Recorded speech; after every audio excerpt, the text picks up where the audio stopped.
Hello and welcome to Maximum Slipknot. It was written and researched by Mark Crampton, music is by Amanda Thompson, and it is read by Sean Jones.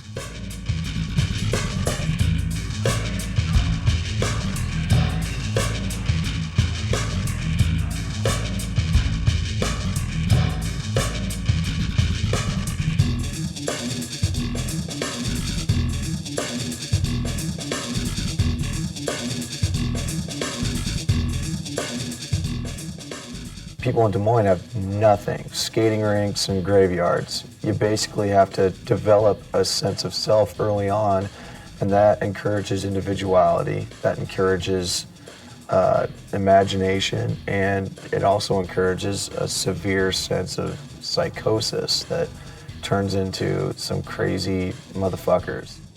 The state of Iowa in the United States is probably best known to most discerning rock fans as simply the middle of nowhere. It's an area more famous for its puritanical Bible thumping, food produce growing, country music playing, and good old hayseed chewing. Get the picture? The majority of non-residents consider what is referred to as the corn and pig state a complete geographical black hole when it comes to serious music making. Since rock and roll's illustrious dawning back in the early 50s, Iowa has had no particular singular voice or star to put on the global musical map. Indeed, naming a significant musician from the state is arguably a totally fruitless task, devoid of any subject matter. It simply can't be done. So the backwater town of Des Moines, Iowa, wouldn't seem like the ideal setting to spawn the next step in the evolution of modern heavy metal, would it? Well, it's time to rewrite the history books and think again, because against all odds, it was just that. Slithering out of the stultifying Midwest confines of Des Moines, a band going by the strange name of Slipknot, who started as the heart and soul of the town's brutally heavy underground scene, have officially begun their earthly rampage on planet rock.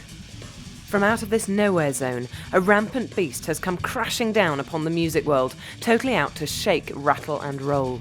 Having steadily grown from 6 pieces to 9 since their inception in the mid-1990s, Slipknot are guaranteed to give you something of a major headache sound-wise.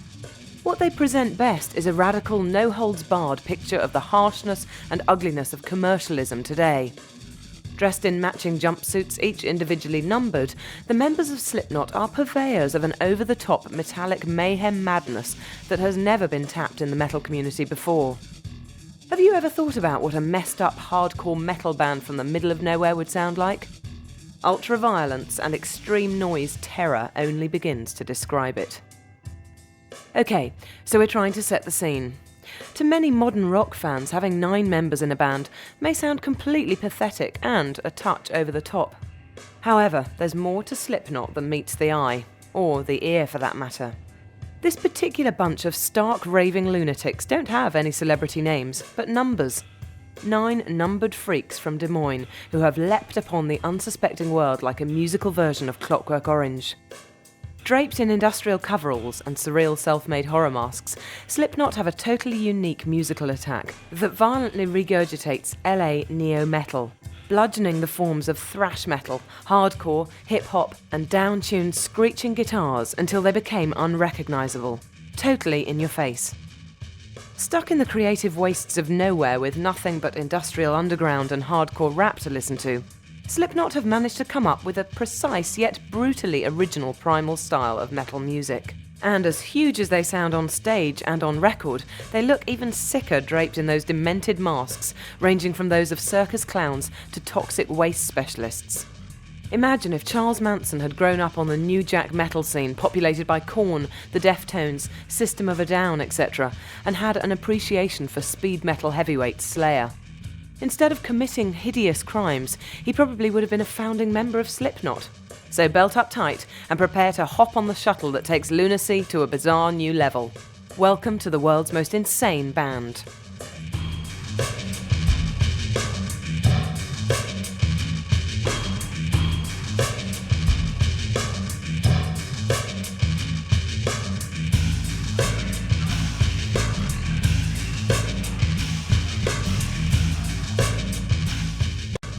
This is Slipknot.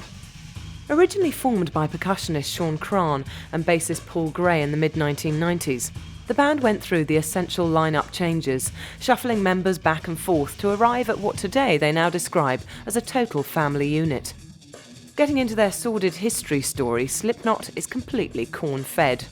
As nutty little hyperactive kids running wild in Des Moines, the individual members had a very unsupervised upbringing and frequently found themselves in trouble.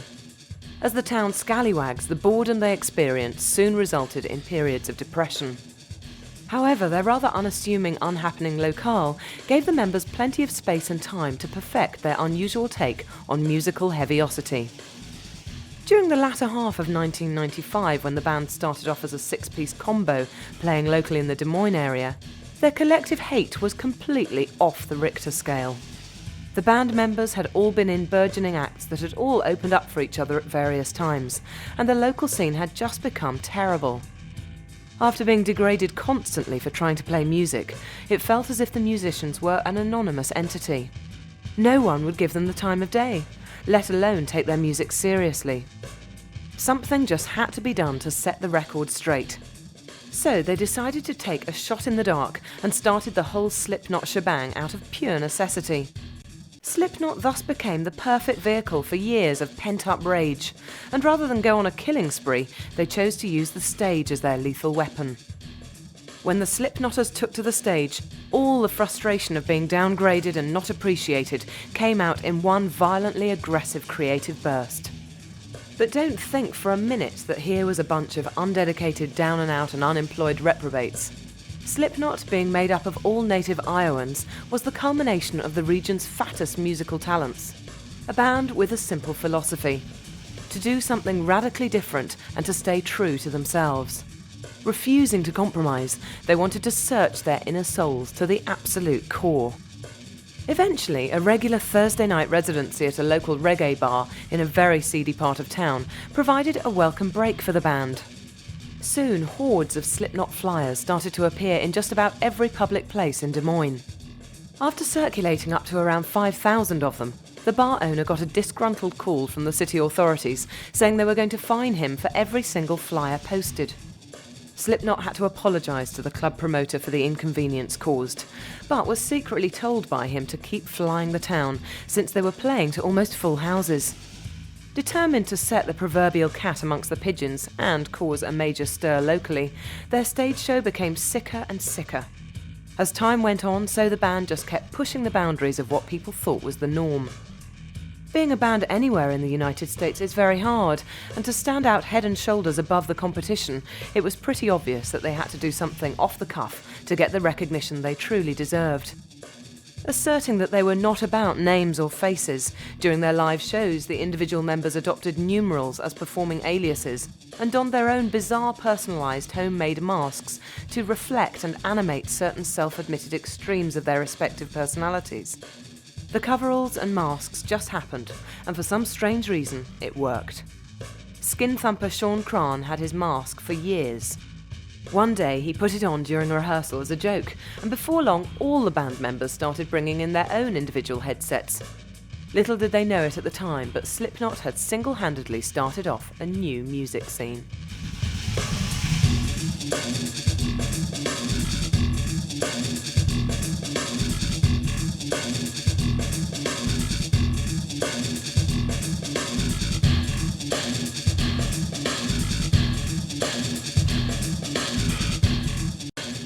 Basically 9 people working out every poison that ever infected them in their life and putting it on tape.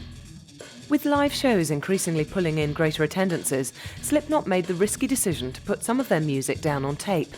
The band recorded their self-produced and self-distributed debut demo album, Mate, Feed, Kill, Repeat, which they released on Halloween night 1996. Featuring the formative Slipknot lineup of Paul Gray on bass, Sean Cran drumming, original vocalist Andy Colsfini, who is now in a band called Painface, on drums and lead vocals, Joey Jordison also on drums, Mick Thompson playing guitar and Craig Jones doing the samples, it was a boisterous 8-song affair with a bonus hidden track. The whole album didn't really have any structure. What Slipknot was about was trying anything they wanted as long as they felt as a band that it belonged to them. There were songs that went from total death metal to grindcore right into funk and disco. For For the Des Moines Mob Squad, the recording process took patience, skill, and painstaking input. The first night of studio time at SR Audio in Urbandale entailed fine-tuning and sound checks, lots of sitting around, and an excessive amount of sick and often indescribable demented jokes. Though the cost of making and promoting the record, something in the region of $30,000, put the group almost on the verge of financial bankruptcy, in creative terms they at least had the satisfaction that they were making some good music. Only around 500 were ever manufactured, and today people pay as much as $250 for an original copy of the album.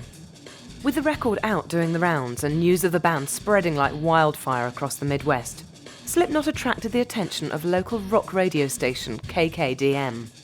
After smashing the competition right out and taking their title in the 1996 KKDM Battle of the Bands, Slipknot started making some serious headway. So impressed was Sophia John, the assistant program director for KKDM, that she made the decision to become Slipknot's full-time manager. This album, along with the band's explosive live shows, was earning them a solid reputation in rock circles. Their unique live sound and homemade masks and costumes rapidly caught the attention of many record companies and producers, one of which was Ross Robinson, who came to Des Moines to see Slipknot at their peak. The band practically blew Robinson away. So much so that the new metal guru decided to sign them up to his fledgling imprint record label I Am Records on the spot in 1997. So impressed was Robinson with Slipknot that he was even prepared to fund the group himself and make sure they got where they were supposed to go. If the name Ross Robinson means nothing to you, then you obviously haven't been paying much attention to the heaviest music of the late 1990s. Starting with his groundbreaking production on Korn's first two albums, Robinson has gone on to work with some of the best names in modern rock and roll, and recorded a host of albums that have defined the sounds of the decade's metal, including those by Limp Bizkit and Soulfly. When record label reps and Robinson himself came down to Des Moines to check out Slipknot at their best, live on stage, they were treated to the usual form of post-gig hospitality. As the band members had found themselves, there was little to do for after-show entertainment than go to the local strip clubs. After hosting guest after guest, the band were completely burnt out. Now, nobody in Slipknot ever wants to step inside a strip club again. Incidentally, it's Des Moines' leading form of entertainment. With Robinson in the frame, soon Slipknot had many record labels chasing them. Eventually they were offered tempting record deals by both Epic's Immortal Records and hard music's equivalent to Sub Pop, Roadrunner Records. Having attracted the attention of a number of independent and major labels, a bidding war had ensued. But Slipknot finally decided to sign up with Roadrunner Records because of their dedication to all things metal. Some of Slipknot's label mates included such modern metallic luminaries as Fear Factory, Coal Chamber, Soulfly and Spineshank, to name but a few. Having busted their collective asses for 2 years straight, playing through the Midwest, developing their music, their lyrics and their overall concept, Slipknot has shown the rock world that they were more than just corn on the cob.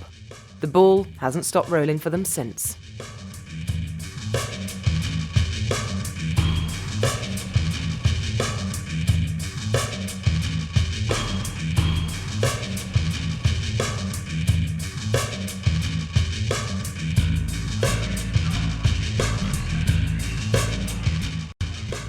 In the beginning, it was kind of a cool idea, and after a while, it just developed into let's let the music speak for itself, and let's let people see what the music does to us inside.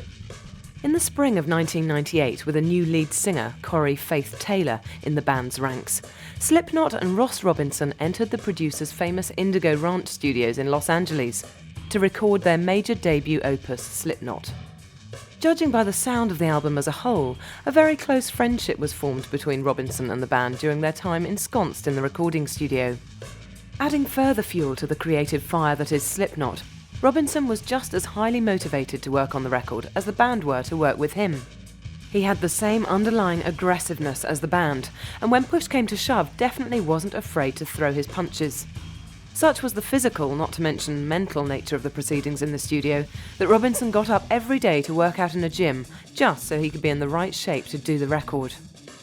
Going straight for the jugular and pulling out all the stops, Robinson managed to instantly capture the band's rampant creative hunger. So much so that in the very first day of recording, they tracked 7 songs together. Their enthusiasm was so great that the producer literally had to make them stop playing, otherwise they would have recorded the whole album in one night. After years of pent-up rage and utter frustration, Slipknot were so stressed out and so screwed up in the head that they'd almost forgotten that they could actually write some really killer rock songs. They just wanted to let it all hang out. In an attempt to unleash the band's inner frustrations, Robinson became just as crazy as the Slipknot wrecking crew. On one occasion, even throwing a potted plant at the drummer while he was tracking. Keeping the creative juices flowing, Robinson just kept slamming harder and harder to keep each song session intact. Thanks to a hefty Ross Robinson production job, Slipknot's Vision Part 1 had been successfully realised. From the arduous process of laying out the music, then cutting the vocals, to finally adding the eccentric sounds that capture Slipknot, the garbage can, the keg, the power saw and the high-tech computerised and dangerously innovative samples, Robinson always let the band have the final say on finished mixes. Without even knowing it, Ross had become the 10th member of the group. With Slipknot, Robinson had created an album full of errant cyclonic danger and howling crystal-clear brutality.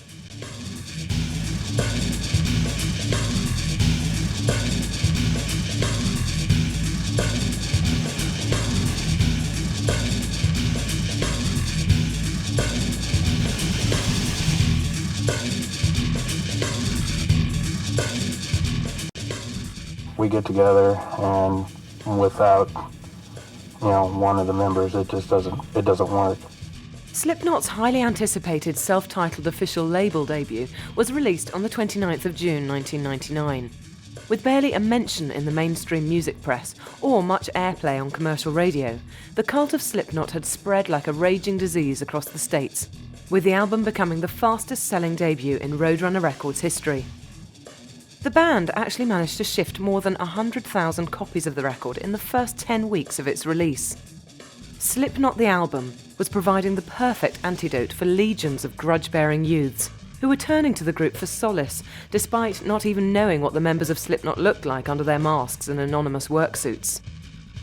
From the pummeling, earthy, mayhemic metal of Sick and the unforgiving sensory bludgeon overload of Surfacing, with its furious scratching, double-bass drum flailing and Corey Taylor's Jonathan Davis-style invective vocal, to the sublime, catchy, meaty melodies within the alternately harsh Wait and Bleed, and the hypnotising rhythmic drive of Prosthetics. The latter, a track that builds from an eerie opening into a claustrophobic, dense wall of sound, with Taylor screeching like a tearful felon on his way to a death row date with the electric chair. Slipknot's vast array of influences came seamlessly wrapped up in this 13-song love-hate letter to the outside world. Elsewhere within its gravely grooves, the twisted and roaring rampage of Eyeless provided one of the album's defining musical moments, as it featured vocalist Corey Taylor bellowing "You Can't See California Without Marlon Brando's Eyes" over thunderous rhythmic barrages and painfully scalp-cutting guitars. The new metal anthem Spit It Out was propulsive, disquietening and thrillingly perverted, with a cool melody slithering through the low-end maelstrom. But nothing topped the closing track Scissors, which is one of the most genuinely terrifying pieces of music recorded by a metal act in years. As Taylor chants, everyone sets about detuning their instruments at once, and the track collapses into complete chaos. Then, when he begins breathing unhinged threats in your face, it becomes the oral equivalent of having a broken pint glass held against your throat by the local nutter. If you're already a Slipknot devotee, you'll be aware that some versions of the record also feature the songs Frail Limb Nursery and The Corn-like Purity, which are about a girl named Purity Knight who was supposedly buried alive. Slipknot composed both these songs about this alleged incident, which had been reported on a crime site on the World Wide Web. However, after the band released their CD, it turned out that the Purity Knight incident was a copyrighted story. To stop them being sued by the website, both songs had to be replaced very quickly. Thus, Slipknot were forced to re-release the album with a replacement cut entitled Me Inside. Thoroughly unpleasant and truly unforgettable, Slipknot was the essential new metal sound of 1999. Capturing their catalytic live sound, the band's debut was almost as enthralling as their extravagant stage performances. The album tracks flowed together, somewhere between Megamix and Sgt. Pepper, creating a kind of audio verity that was somewhat spellbinding in a totally destroying kind of way.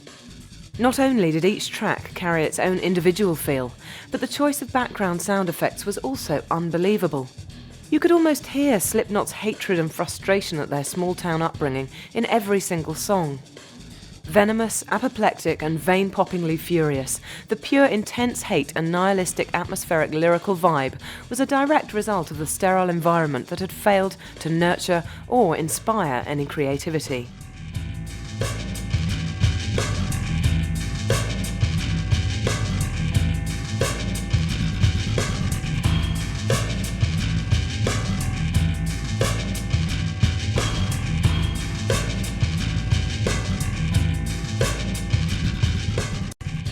Just imagine a sonic assault on all your senses. Some might say that Slipknot are just copycats jumping on the new metal bandwagon. Okay, that's one point of view. Despite the Ross Robinson connection, Slipknot claim their band has absolutely nothing in common with the ever-growing hip-hop-flavoured new school of heavy metal.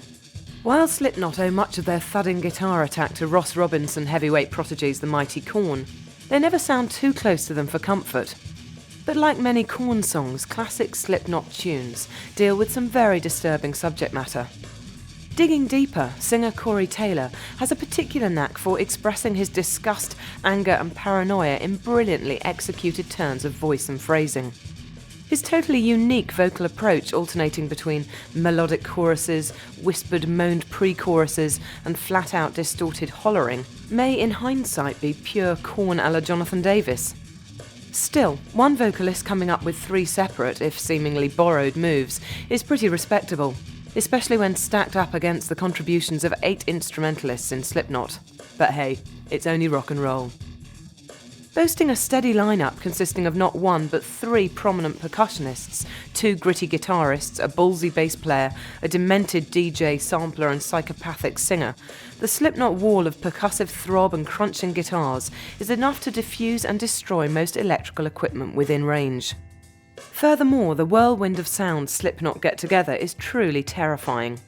The Knot have the all-essential new metal ingredients in place. Down-tuned churning guitar riffs, innards rearranging subterranean heavy bass rumblings, explosive clattering hip-hop inspired drumming, and stream of consciousness multi-octave psychobabble. But what really sets these sonic sickos apart from their new metal peers are the wicked hooks they drill into every single song. With creepy, hypnotic, unnerving loops, the horror show element of the band is almost superfluous, as sirens whine and tribal drums batter in unexpected and dizzyingly polyrhythmic ways. Not only has one to be a very good musician to be in Slipknot, but you also have to have a good artistic side too. You've got to be able to portray what other band members are thinking at the same time. Blending intense rhythms and scorching blast beats with twisted samples and sassy sonic scratching has become easy for this band. They combine every element that has made metal heavy, and they do it with a precision that is so far unparalleled in the modern heavy rock community. With a wide array of influences ranging from the speed thrash of Slayer to the plastic panache pop of the Police, to the gruesome gore of Cannibal Corpse, Slipknot is a cosmic blender of sorts. It's hard not to find elements of their music that you can appreciate for their craft. However, most fans just like them for the pure intensity of sound that distinguishes them from most other musical acts. No other current group matches Slipknot's sonic brand of complex, violent, heavy metal, hardcore hip-hop. Indeed, one might wonder how a band with 9 members could achieve such a surgically precise roar. As it turns out, not every member plays on every song.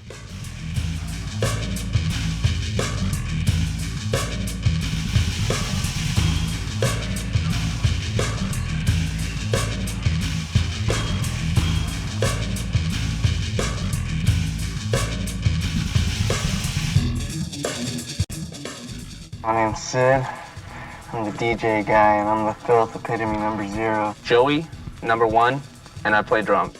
Paul, number 2, and I play bass. Chris, number 3, percussion. Jim, number 4, I play guitar. 133, Number 5, sampling. Clown, number 6, percussion. Mick, number 7, guitar. Corey, number 8, I'm the singer. Talking members, it's time to get personal. It's time to meet numbered personnel 0, 1, 2, 3, 4, 5, 6, 7, and 8.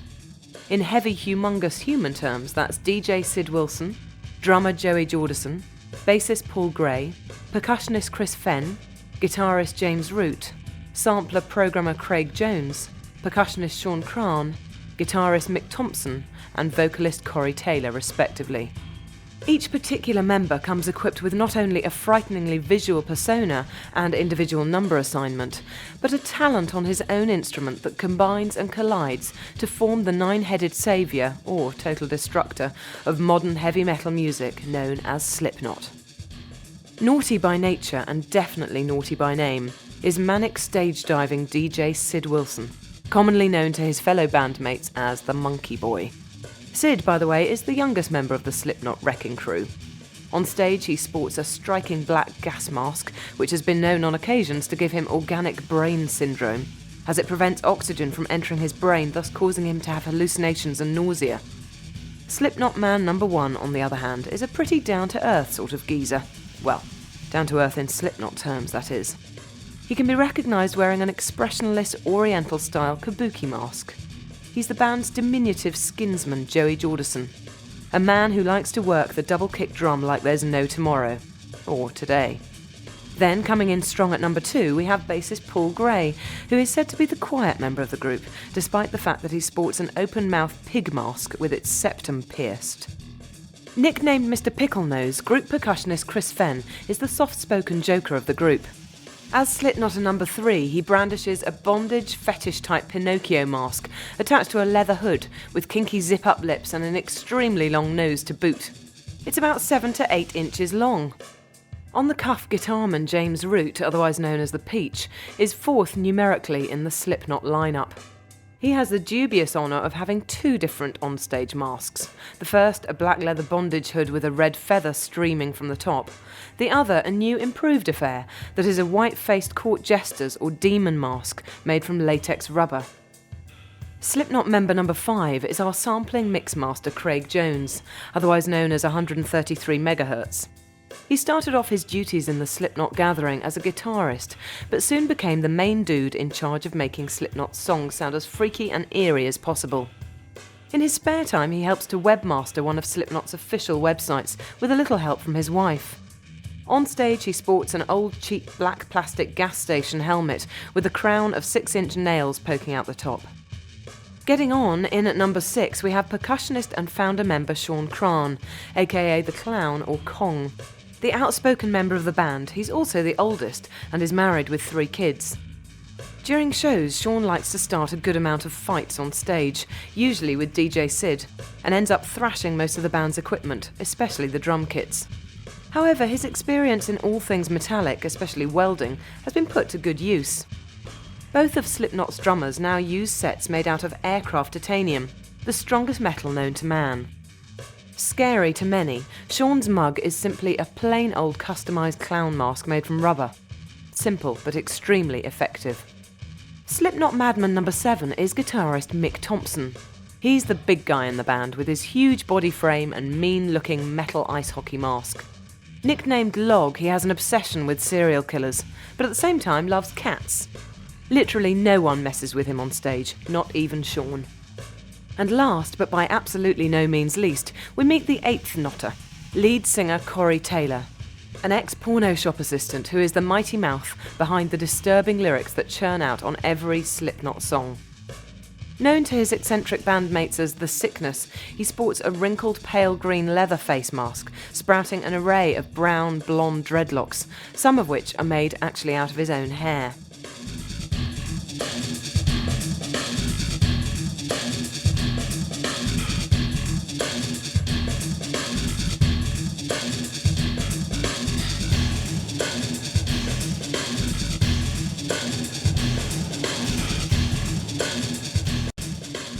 There's 9 layers of just music and orchestrated madness. Just as striking visually as they are competent in the musical arena, Slipknot are always keen to stress that the outward representation of the group doesn't by any means take precedence over the music. The bottom line for the Knot is that they simply don't want to be about names and familiar outward personal faces. Yet maybe they are. Talk about an image. Only someone like horror guru Stephen King could have hoped to concoct such a stylish nightmare. Not only does Slipknot have a massive metallic sound, they also have spectacular, freaky, demonic-looking masks, customised to each member's particular imagination. An assortment of bondage hoods, horror movie facials and other bizarre types of headgear provides them with their outward personal alter egos. The masks are extensions of their real personalities. Instead of hiding themselves, they believe they are showing more of their inner selves by wearing the awesome masks while keeping their outer physical facial identities a secret. This at the same time also contributes to the intensity and aggressiveness of their music. Everyone lives out their own personality by the masks they put on. They go inside themselves, picking the face they wear because deep down that is who they really are. And as long as they play live and put out albums, Slipknot see no reason why the masks should ever come off. It's the way the band was built, and their fans don't want to see them any other way. Besides the gruesome masks, the band also sport huge coloured industrial boiler suits, bearing a huge barcode on the back with the logo "People equals shit" written underneath it. The number in the barcode, 7426170000027, is the same as appeared on the band's debut demo album, Mate, Feed, Kill, Repeat. Initially, they were just going to wear the jumpsuits with the barcodes, but Slipknot figured they might as well take the concept even further and number themselves. They didn't want to simply be seen as just a product. As for the number assignments that they wear on the left arms of their coverall sleeves, they're lucky numbers, significant and vitally important to each individual member of the group. When choosing them, the allocation of each number came easily to members, like they had somehow already been chosen for them. Strange as it may seem, there was absolutely no arguing over which numeral an individual wanted. Despite their glowing visual persona, Slipknot are certainly not TV darlings. The group's almost sensory visual image has of late been causing quite a stir in tabloid circles. It appears that the fans aren't the only ones getting emotional over the masked metalman. Both the media and authorities have had their fair share of run-ins with the band. MTV banned the video to the band's debut single Spit It Out, Slipknot's live interpretation of the classic horror flick The Shining, on the grounds that it was violent, racist, morally subversive and possibly homophobic. So much for freedom of mind and artistic expression. But then when you wear creepy customised rubber masks in public, you're going to run into trouble sooner or later, aren't you? That was the lesson learnt by the men of Slipknot when, while en route to an in-store record signing appearance, all 9 members of the band were detained by police, who thought that the costumed hard rockers were planning to hold up a local jewellery store.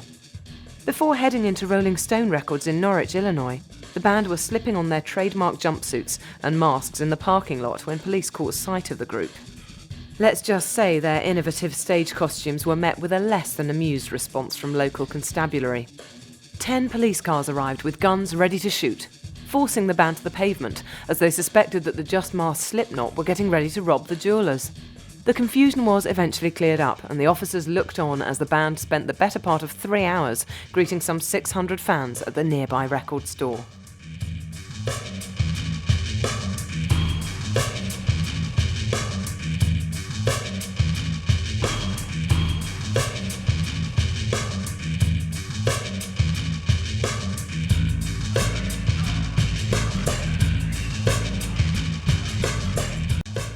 You can expect everything and anything. We've broken each other's bones. Getting back to tax in touring terms, Slipknot took the rock world by storm at Ozfest 1999. In terms of commercial global exposure, this broke them wide open across the United States. Ask any member of the band and they'll tell you that the Ozfest was probably the best thing that could have happened to Slipknot. Despite the fact that they hadn't even released their major label debut, they had the undying support of rock business queen Sharon Osbourne, Ozzy Osbourne's wife, who specifically picked them to tour as part of the prestigious Ozfest metal package. She took the gamble and gave them the support they needed to jump out at mainstream America on that summer's Ozfest touring trek. They appeared alongside some of metal's biggest names: Rob Zombie, Godsmack, Slayer, the Deftones, Primus, System of a Down, Fear Factory, Drain, STH and its headliners, the legendary Black Sabbath. The response to the band on these festival dates was overwhelming, as the 9-piece group pummeled crowds all over the US and made many new friends. Slipknot were indeed the Ozfest Dark Horse victors, as they stole the show with their unique audiovisual nightmare.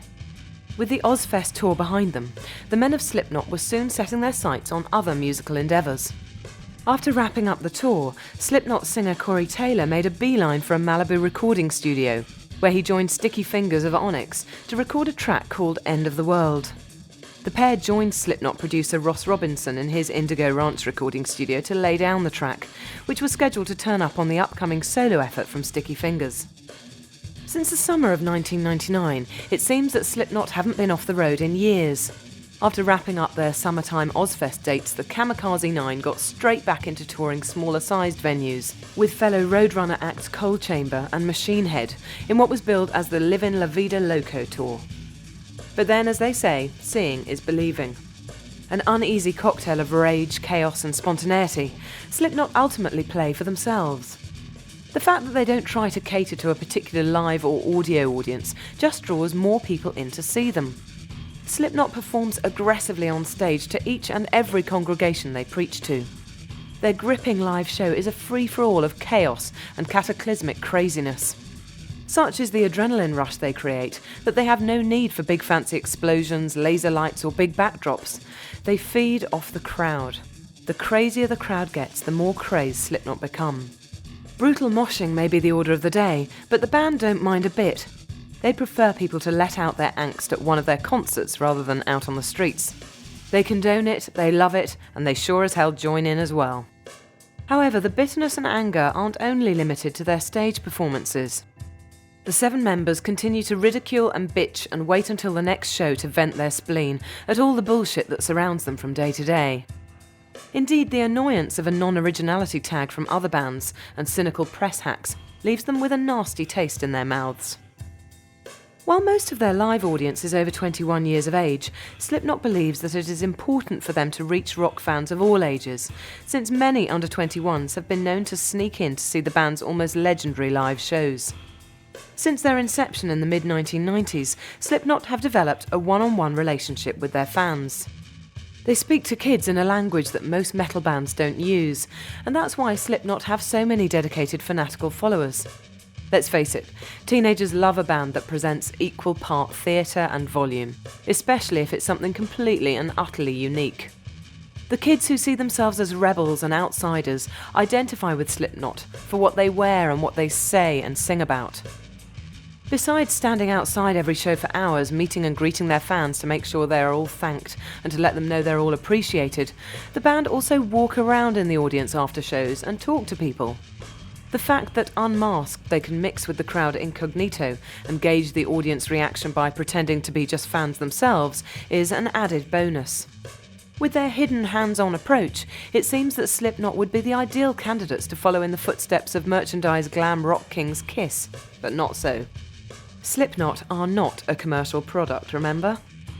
Crowding the stage, the Des Moines 9-piece, dressed in matching black prison jumpsuits and sporting an array of bizarre rubber masks, mix contemporary new metal sounds with brutal aggression in often soaring temperatures. Fans that come to see their shows have the experience of seeing 9 crazed guys flailing wildly around the stage during performances.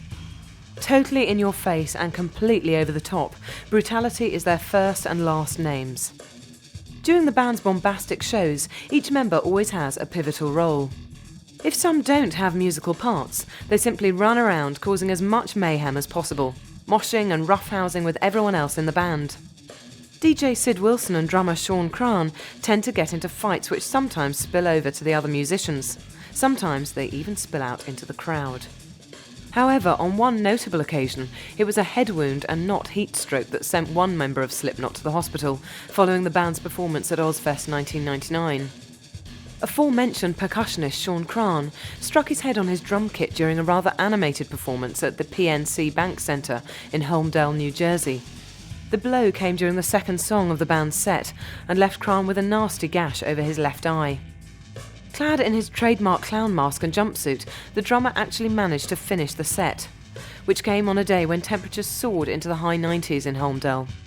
Such was his dedication to all things Slipknot that he even had time to sign a few autographs before he was whisked off to Holmdel's Bayshore Hospital, where he received 5 stitches to close the head wound.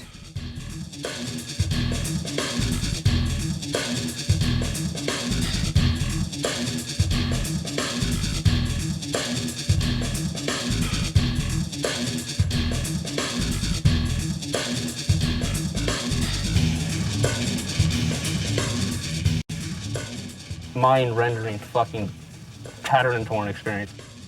Commercial constraints aside, Slipknot revel in exhibitionist opportunities. At one stage, they used to carry around a dead crow in a jar containing a host of bacteria and flesh-eating organisms. According to the band, it was a spiritual creature that came to them, provided wisdom, died, and then became a fetish object.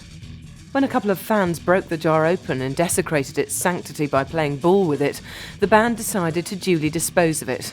Well, let's say they did the decent thing and buried it. On another occasion, they received a severed beaver tail from a police officer who gave it to Slipknot because he knew they would appreciate it as a gift. Not knowing what they should do with the beaver tail, the band decided to eat it during one of their shows. Needless to say, they were as sick as dogs. Such antics are by no means the norm, which all begs the question, do Slipknot worship the devil? Are they in league with the underworld? While it may seem by their onstage actions and lyrics that they are a bunch of miscreant Satan worshippers, the more logical thinkers in rock circles see them as just spreading the evil and pain that they have experienced over the years. Their tongue-in-cheek social attitude also bodes well for their moral sanity, albeit taken to excessive extremes. Even New York shock rock DJ Howard Stern was left bewildered by their antics when the Knot made a guest appearance on his radio show. Doodling DJ Sid Wilson took it upon himself to stand in the corner of the studio masturbating, while another member of the band crapped in a bucket as a memento of their visit. As to what the Slipknot moniker actually means, no one in the band really has a clue. When he thinks of the name Slipknot, singer Corey Taylor likes to imagine someone tied to a stake with evil swarming around him.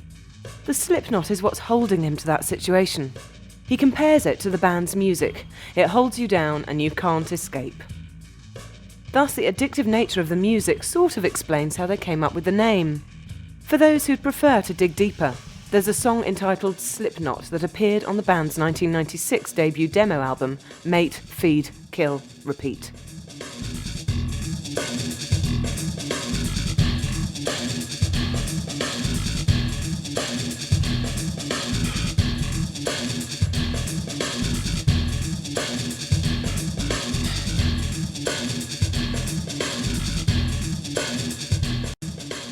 Best way for us to portray the music is not being about where we came from, it's about being about the music that we want to do. With the arrival of the year 2000, Slipknot embarked on the next leg of their US tour. The band lined up a string of stateside dates with Canadian teenage female grindcore quartet Kitty for a trek that kicked off on New Year's Day in Slipknot's hometown of Des Moines. However, the tour didn't pass without incident, as the masked metalers of Slipknot refused to go on stage when they arrived in Oklahoma City. The band's fans took the news kind of hard and stirred up a minor flurry of destruction. The tour with Kitty and Will Haven rolled into Oklahoma's City Tower Theatre, only to find that the crowd of ticket holders exceeded the maximum number allowed under the building's fire ordinance. Before the concert, the local fire marshal notified the club that at least 20 people would have to leave to get the crowd to within its legal capacity. Of course, Slipknot refused to go on out of dedication to their fans when the band learned that the whole ticket-holding family was not there. Feeling that the fans had been forced to leave the venue, the group refused to play. The police beefed up their presence with dogs and helicopters as the now unhappy crowd tore up parts of the club before spilling into the street. Fixtures, chairs, and even structures rooted in cement were amongst the items damaged. Other than the Oklahoma City fiasco, things have been looking pretty damn good for Slipknot. With little support for mainstream rock radio or MTV, the masked metalheads managed to push their debut album out into gold sales status, with at least one high-profile outlet taking notice. A steady diet of touring paid off as the band learned that the Recording Industry Association of America had certified gold their 1999 self-titled debut after it sold more than 500,000 copies. The masked men of Slipknot also got some shockingly good news when their home video, Welcome to Our Neighborhood, bettered efforts from Madonna and Shania Twain to land at the top of the Billboard music video charts. The Slipknot celluloid offering carries live performance footage, interviews, and the seldom-seen video for Spit It Out, the first video from the band's Slipknot album which was banned by MTV.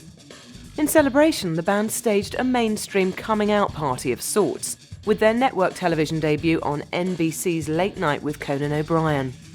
During their first headlining European tour, Slipknot put in a much-talked-about meet-and-greet in-store appearance in the UK at the Virgin Megastore in London after competitive retailer HMV forced the group to cancel a string of British appearances, citing concerns over the size and nature of Slipknot's fans.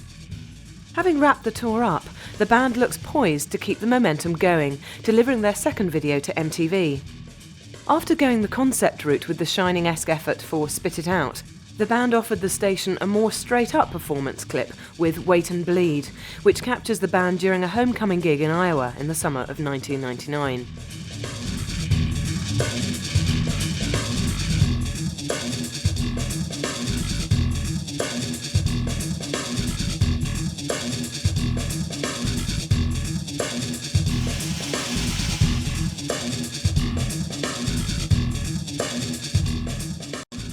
I hope they get a positive message for them, where they don't have to answer to anything or anyone. Looking back and looking forward, there are absolutely no words to describe the current mental state of Slipknot. Sanity challenged, perhaps? Off the blocks completely? They certainly ain't your mama or your papa's cup of tea, although mum and dad would probably dig another band with the same name. They are a Grateful Dead covers band with 2 drummers. What began as a side project for a bunch of suppressed headbangers has mutated into a 9-member metal monstrosity. Indeed, encountering this pandemonious combo live should be one of Iowa's must-see tourist attractions. If off-the-wall experience and abnormality are what you search for, search no more, because Des Moines' mobsters Slipknot will definitely take you there. Misfits? Maybe. Weirdos? Possibly. Freaks? Definitely. Lucifer's children? Who's to say? Sadistic cultists? One never knows.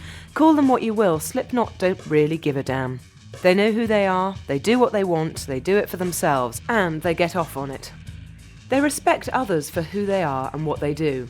They are independent, and they accept other people having their own opinions until someone pushes them to believe what they don't believe in. The band members are quick to dismiss those who merely see them as a gimmick act. It's no joke. Kicking against the pricks is paying huge dividends for the avant-garde metalers. Slipknot are just a bunch of rock and roll geeks who speak to kids in a language that they understand, because they speak to them on a pure street level. What's more, Slipknot don't do drugs. This is another reason why the band is so awesome. They understand that drugs are stupid, and they have a strict policy against them. If anyone in the band was ever caught taking them, they'd be out in the open, masks off, exposed. The members of Slipknot regard themselves as their own biggest fans, such as the unbridled intensity that each and every one of them feel for their band. Without a single recognisable face in the group, they crawl their way into your consciousness and stay there, laughing at you in the mist as you frantically try to identify the source of your inner fears.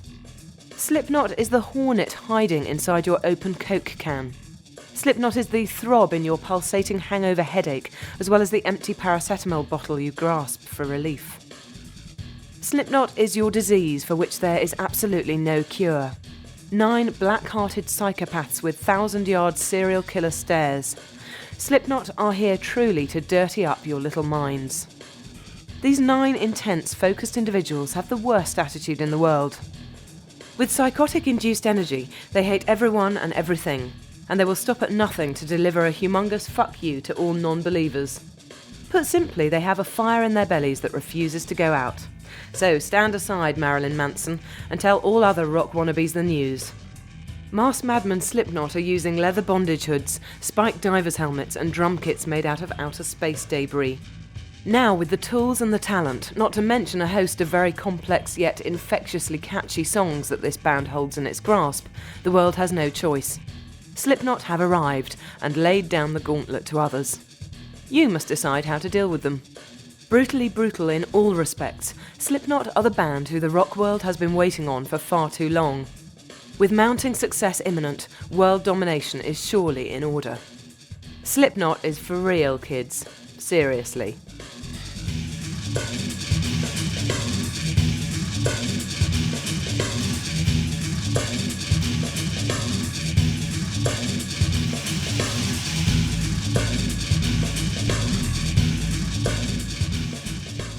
Thank you for buying Maximum Slipknot. We hope you enjoyed it. Watch out for further titles and Chrome Dreams coming up soon. If you did enjoy it or have any comments or suggestions, write to us at Chrome Dreams, PO Box 230, New Malden, Surrey, UK, KT3 6YY, and tell us so. We've got free copies of our next release for the best letters, so don't forget to include your name and address. You can check out our full catalogue on our website at www.chromedreams.co.uk. Thanks again for listening and goodbye for now.